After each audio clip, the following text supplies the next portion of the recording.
প্রায় ৩ যুগ পর জাহাঙ্গীরনগর বিশ্ববিদ্যালয়ে অনুষ্ঠিত হতে যাচ্ছে বহুল প্রতীক্ষিত কেন্দ্রীয় ছাত্র সংসদ জাকসু নির্বাচন। আগামী ৩১ জুলাই অনুষ্ঠিত হবে ভোট গ্রহণ। তবে জুলাই আন্দোলনে হামলায় জড়িতদের বিচারের দাবিতে অনড় শিক্ষার্থীরা।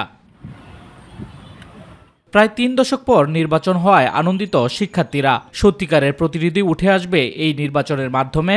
ব্যক্তি বা দলের স্বার্থে কাজ না করে সামগ্রিক স্বার্থ নিয়ে কাজ করবে প্রত্যাশা শিক্ষার্থীদের। যারা নেতৃত্বে আসবেন তাদের কাছে আমাদের একটি বিষয় প্রত্যাশা থাকবে, অর্থাৎ ব্যক্তিগত চাওয়া পাওয়াকে উপেক্ষা করে সবসময় সাধারণ শিক্ষার্থীদের স্বার্থ নিয়ে যাতে কাজ করা হয়। অবাধ, সুষ্ঠু, নিরপেক্ষ নির্বাচন শিক্ষার্থীদেরকে উপহার দিবে এবং এই জায়গায় আমরা শিক্ষার্থীরা সকলে মিলে বিশ্ববিদ্যালয় প্রশাসনকে সর্বোচ্চ সহযোগিতা করতে চাই। জাকসুর নির্বাচন ঘিরে সক্রিয় হয়ে উঠেছে ছাত্র রাজনীতির নানা সংগঠন। ছাত্রদের অধিকার ও উন্নয়নের কথা তুলে ধরছেন বিভিন্ন সংগঠনের নেতারা। এই বিশ্ববিদ্যালয়কে একটি শিক্ষার্থী বান্ধব ক্যাম্পাস গড়ে তোলার জন্য জাতীয়তাবাদী ছাত্রদল সবসময় তাদের শিক্ষার্থীদের পাশে থাকবে।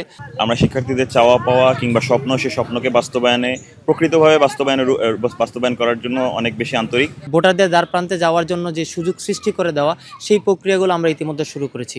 নির্বাচনকে ঘিরে বহিরাগতদের প্রবেশের নিষেধাজ্ঞা আরোপ সহ সকল ধরনের ব্যবস্থা গ্রহণ করেছে বিশ্ববিদ্যালয় প্রশাসন। রাষ্ট্রীয় সহযোগিতা নিয়ে একই সাথে আমরা বিশ্ববিদ্যালয়ে যে অংশীজন আছে সকলকে অনুরোধ করব আমাদেরকে জাকসু নির্বাচন সুন্দরভাবে সম্পন্ন করার জন্য সহায়তা করার।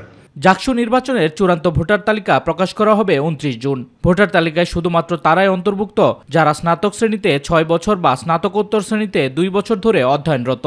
সবশেষ এই নির্বাচন হয়েছিল 1992 সালে। শামস তাবরিজ উচ্ছ্বাস, মাই টিভি নিউজ ডেস্ক।